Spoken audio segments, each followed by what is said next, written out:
Là, na quelque chose qui est très important. Oyo babengi la parole de Dieu. Je bénis la présence de tout et chacun. Na pamboli pe présence ya basali na Nzambe. Pe ba oyo nyonso bazwi libaku malamu kozala na présence ya nkolo. Esi tobondeli tokoti na oyo ezali repas na biso ya pokwa na lelo toza kosoupe eza dîner na biso qui est la parole de Dieu.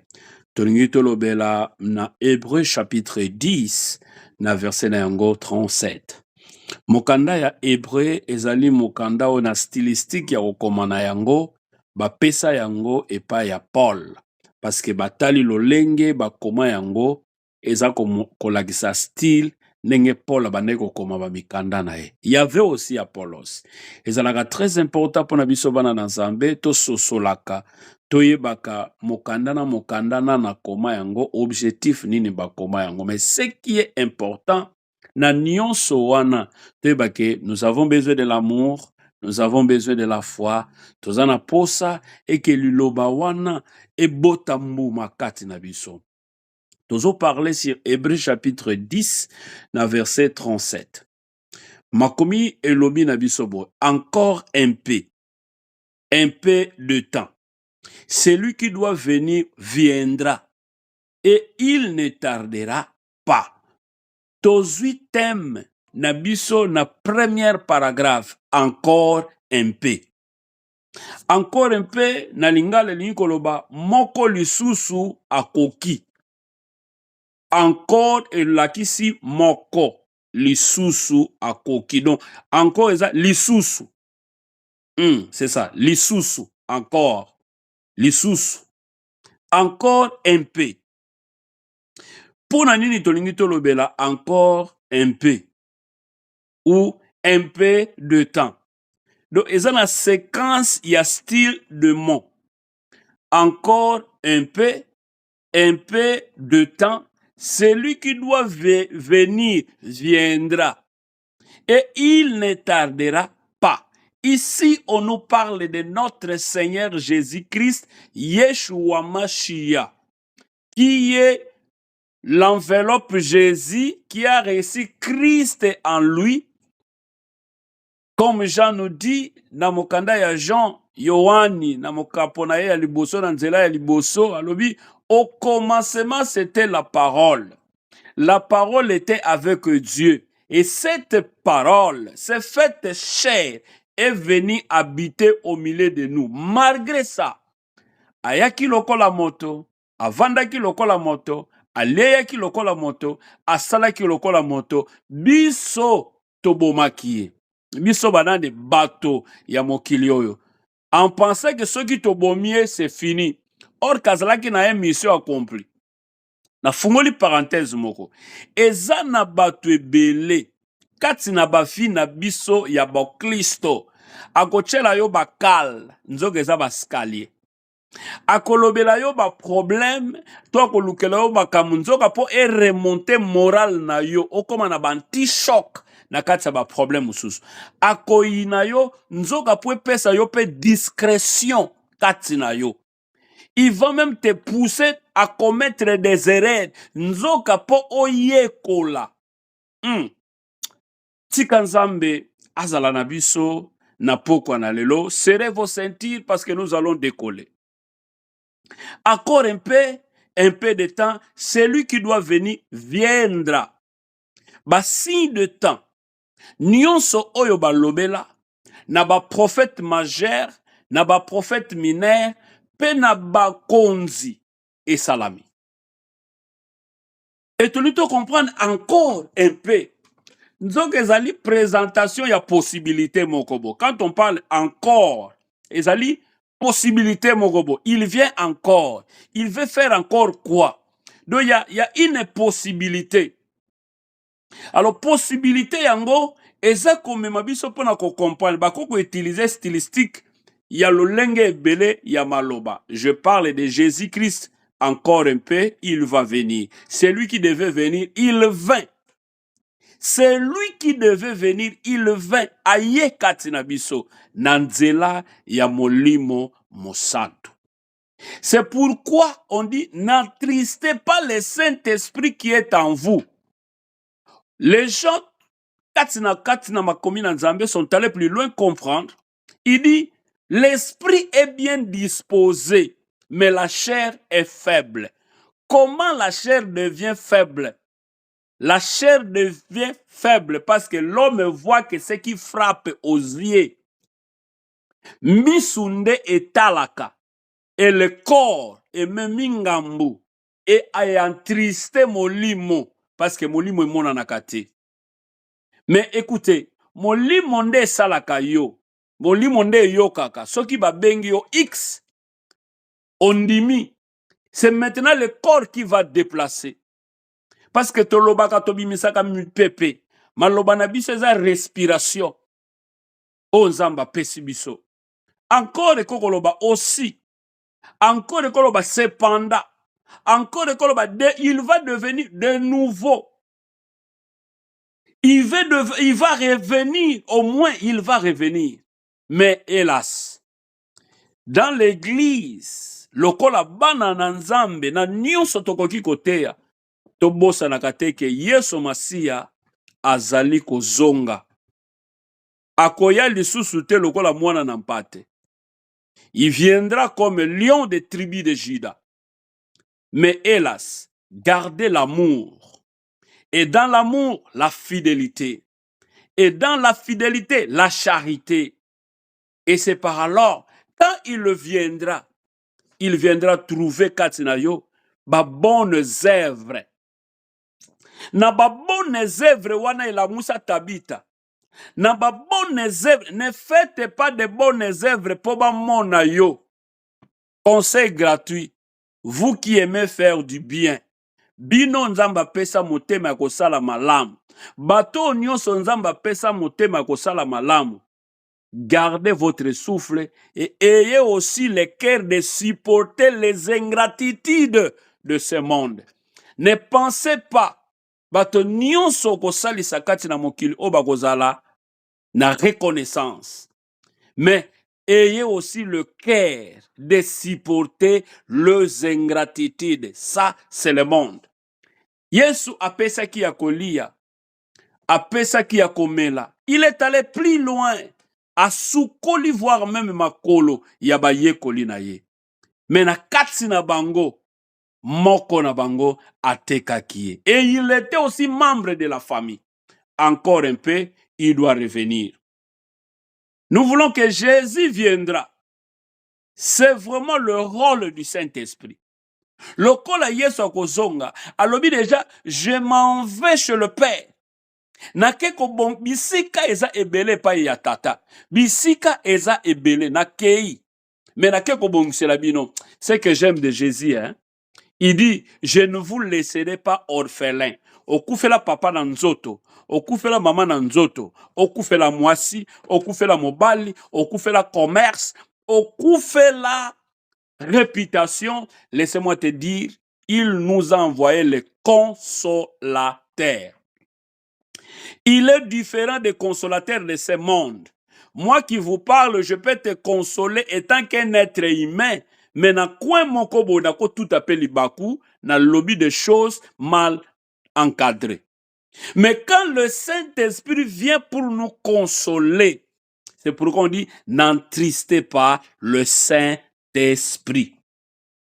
Tokena mokanda ya Jean, chapitre 14, verset 19. Je parle que Jésus doit, un peu encore, il va revenir. Un peu encore. Un peu. Moi, tango moké.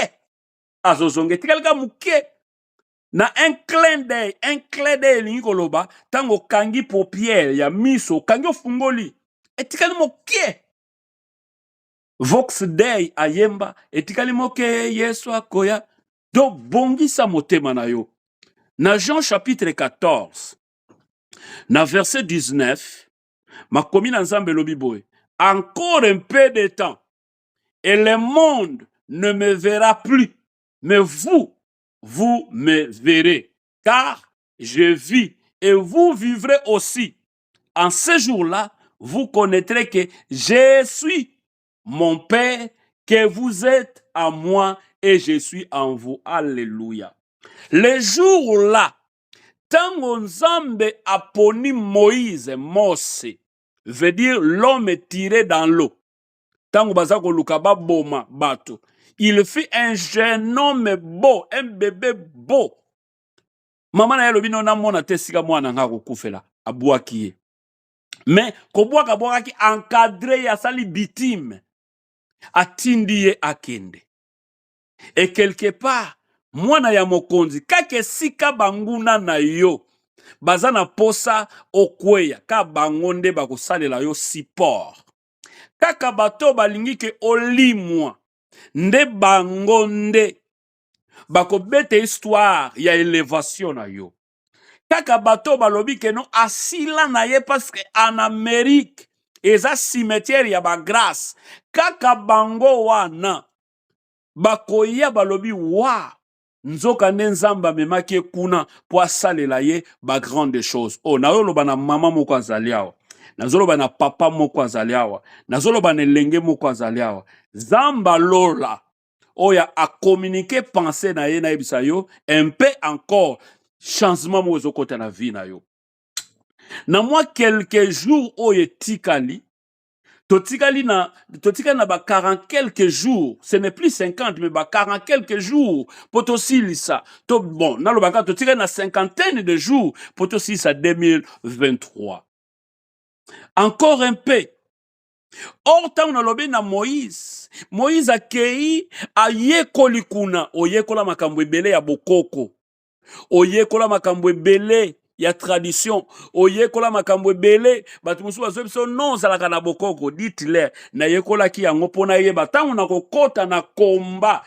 On combat ce qu'on connaît. Soko yebi te loko zo combattre dans le vide. Un véritable combattant, un véritable boxeur, kacheto lutteur, ayebaka nanu adversaire na ye, ayekoli ba prise ya adversaire na ye. C'est alors à qu'on se préparer en fonction ya ba prise ya adversaire. C'est pourquoi les musu ba yekusa yo eloko mabe et maintenant okosa la contre-attaque si c'est que tu avais appris parce que yebi yango malamu et okoyeba ko déraciner yango parce que un peu encore un peu il revient. Alors ayebi si Moïse ke yoka kende ko libérer libota na ngai. Basali na Nzambe tango bateyaka c'est pour libérer les enfants de Dieu dans l'emprise de l'ennemi. Et tango batu batunaka pourquoi vous prêchez, nous allons répondre à dire je suis nous envoyé.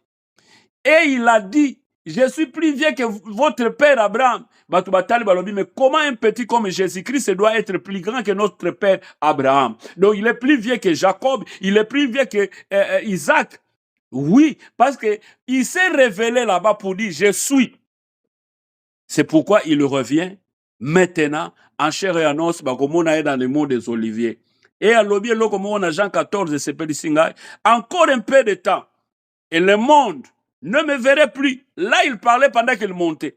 Mais il nous a donné la silence. Je ne vous laisserai pas orphelin. Mais vous, oh, bandani azolobela. Mokili bakomona kanga lisusu te na bato basambelaka te. Mokili bakomona nga lisusu te, ceux qui ne fréquentent pas. Balobi, il est doux et agréable de frères de demeurer ensemble. Donc, bakoyoka kalisusu yango te balobi, mais vous me verrez, car je vis et vous vivrez aussi. Oh, zambazolo kumalobi, bino bokomona ngai po etenga na zali, pe bino pe bozali na lisanga ya basantu. Et à ce jour-là, vous connaîtrez que je suis à mon Père et vous êtes à moi. Oh, nganaza kati ya tata et bino bozali kati na ngai. Obitango bozali kati na nkolo. E bangisa yote makambo ya kili. Bits ya message oyo na pokwa na lelo pona ko interpeller église.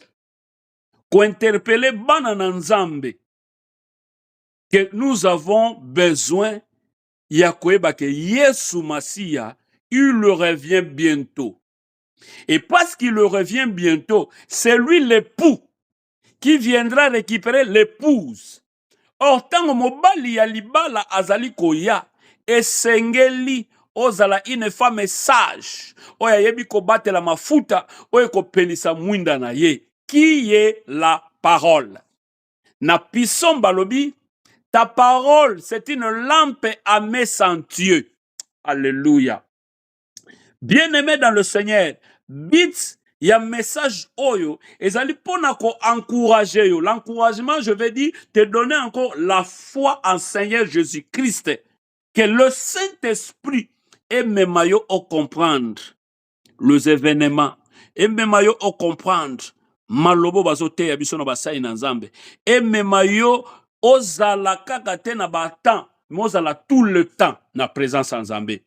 Ne te limite pas seulement le mercredi ou le vendredi. Mais il faut avoir le temps. Ne priez pas seulement parce que tu l'as sambe là. Ko gêner quand tu peux te l'as gêner. Mais faites ça une vie. Lolenge to lamukaka na tongo. Au koti, au sali douche. Moto moko te atindaka yo. Et c'est de cette manière que oko lukape que obanda ko bondelaka que mutu atuka yote atinda yote. Bit, il y a un message oyo. Nous voulons vous dire, ou bien tournez les regards vers Jésus-Christ. C'est lui qui doit venir. L'Église, tournons nos regards à notre Seigneur Jésus-Christ, car c'est lui qui doit revenir. Écoutez, les gens compliquent la parole. Les gens compliquent la révélation.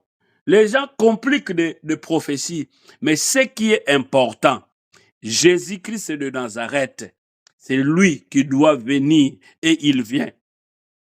Bit ya mateya ya pokwa na lelo, encore un peu, na lingina yebisayo ke église, nous devons user la foi pour rencontrer Jésus-Christ. Nanzela losambo na yo, il faut monara Yesu. Mona que il est plus grand que ton problème. Ton problème est petit. Citation sur lesquelles il est très minime. Et si kabato bazo kendo samba yo resamba te. Alléluia. Et si kabato bazo kendo kolela yo okolela te. Oh, ata mosala koyeba likambo wana te. Ana na tempelo ya Siona, abandi kobelela, il priait, elle priait. Ana priait, elle priait. Mosala tali alobi yokino mokoloni no kolangwa masanga. Mais la parole de Dieu nous dit, ne vous ivrez pas de l'alcool, c'est la débauche. Mais Seigneur libo langwa molimo. Alléluia. Njoka ana alangwa ki na molimo. C'est pourquoi akota ki na contact ko yepita ngozo bondela. Ata motumimbeka ko yebate. Même les sacrificateurs, le levi ouvrier ako yebate contact ko zana ngwe pa nzambe. L'intimité avec Dieu. Encore un peu, il revient prendre son église. Écoutez, na mokanda ya Apocalypse chapitre 22, na verset na yango 20, encore un peu. Yoka makomi elobi boy. C'est lui qui atteste ces choses et dit. Qui l'atteste? C'est Jésus-Christ. Oui, je viens bientôt. Alléluia. Il est en train d'attester tout ce que j'ai dit ici. Oui, je viens bientôt. Amen. Viens, Seigneur Jésus. Il annonce le fait qu'il revient. Alors, le col Azoya, qu'est-ce qu'il nous demande? L'amour. Qu'est-ce qu'il nous donne? La garantie. Tous la garantie que l'église est occupée parce que si l'église est dotée par le sang de l'agneau. Elle est dotée. Et au doté déjà, l'époux vient seulement pour récupérer l'épouse. Oh, l'épouse qui est église, et ça y a conseil. Banoko bazo conseiller. Batata moi si bazo conseiller. Batata maman lek maman kulutu bazo conseiller. Tala na libala bavande la kaboy. Tala na libala il fallait boy. Tala na libala et seigneur libo. C'est ça. Le travail des serviteurs de Dieu n'a pas différentes grâces. Oh, Nzamba pesi na Ephésiens chapitre 4, verset 11 à 12. Na grâce wana, moko na moko azo pesa conseil na église. Pour que na mokolo wana quand la femme viendra, je peux prêcher mais je suis église. Na kote ya menaza pe mwana na Nzambe. Et c'est pourquoi nyon se bimaka, tozala kaka balobite, mais to tcha yango pe na misala. Écoutez, na mokanda ya Osée, asa koloba na biso, ce qui est très important, nalingi libota na nzambe to comprendre yango. Na Osée, alobi na biso, Osée chapitre 2, na verset 21, je parle un peu encore un peu, il revient. Alobi, puis, pour toujours, je fiancerai à moi, je te fiancerai à moi. Pour toujours, je te fiancerai à moi, je te fiancerai à moi, en donnant comme dot. Oh, c'est ce que je viens de dire, bien-aimé dans le Seigneur. Il nous a dotés. Et la justice et la droiture, l'amour, la tendresse.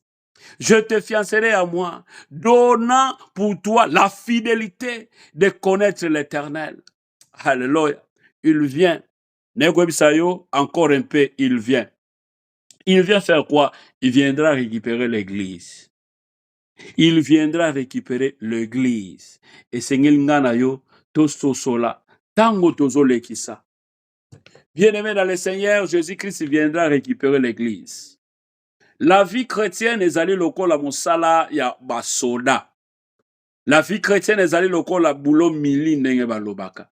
Okota ki lokola récrit, ba discipliner yo, ba lakisio comment vivre dans la société, ba pesio discipline, ba lakisio comment vivre avec les gens, ba lakisio comment supporter les gens, comment si quelqu'un tombe dans la guerre, n'eno ko secourir et comment on battre l'intégrité territoriale.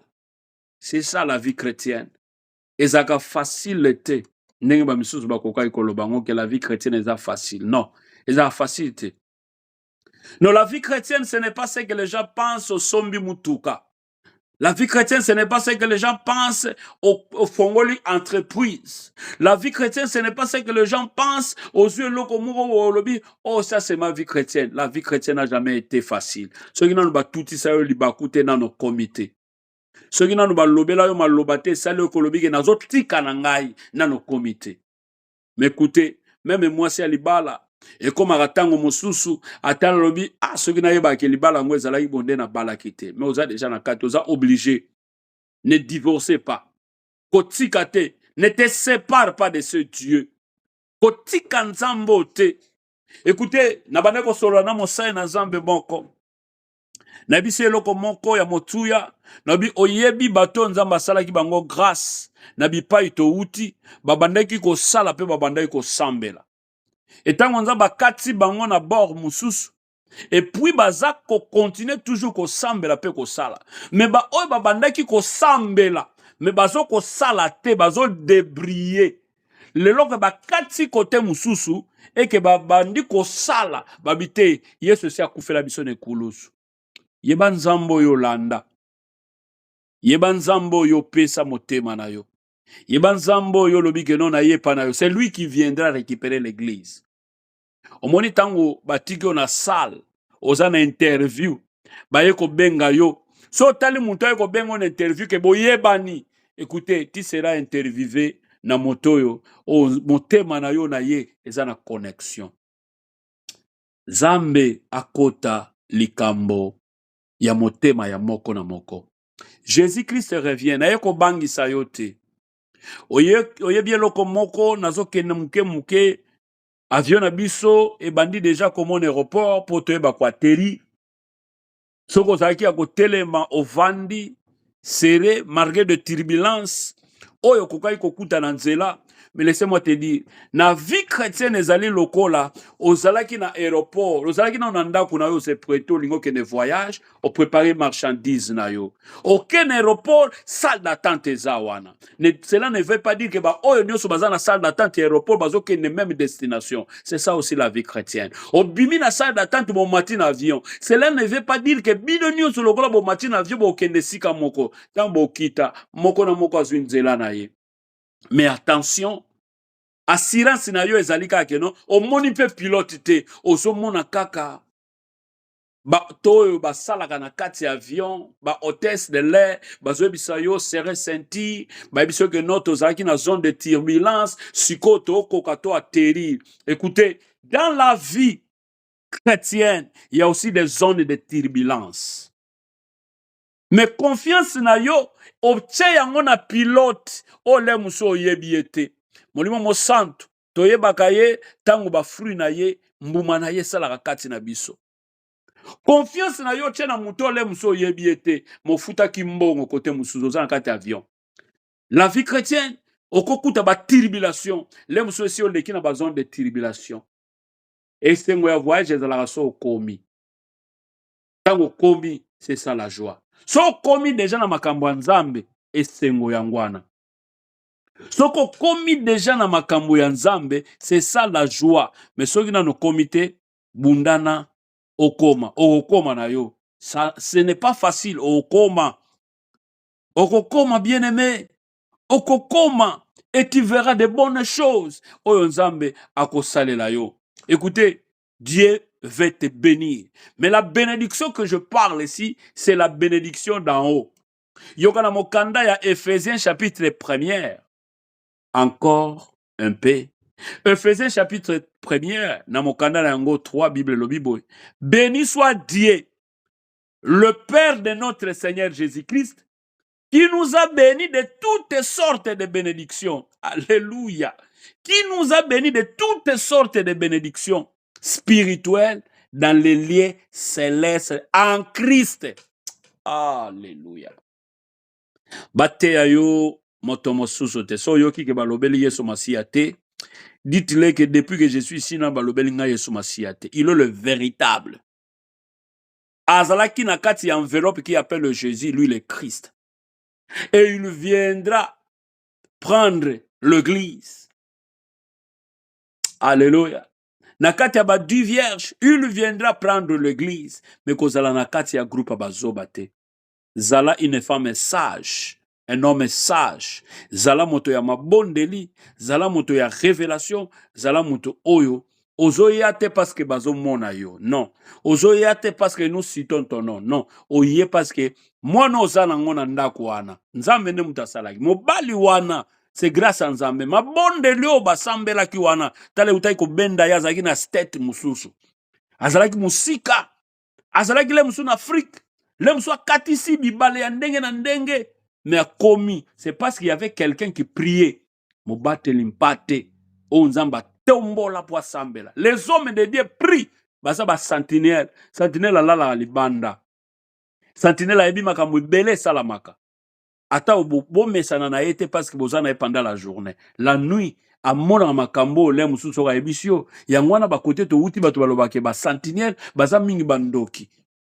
Mais laissez-moi te dire, les hommes de Dieu sont des sentinelles. Onkola chewana pona kweba ko batela musala na e. Encore un peu, Yesu azali kozonga. Bongisa motema na yo, salake ba bonnes œuvres ezala kati na yo.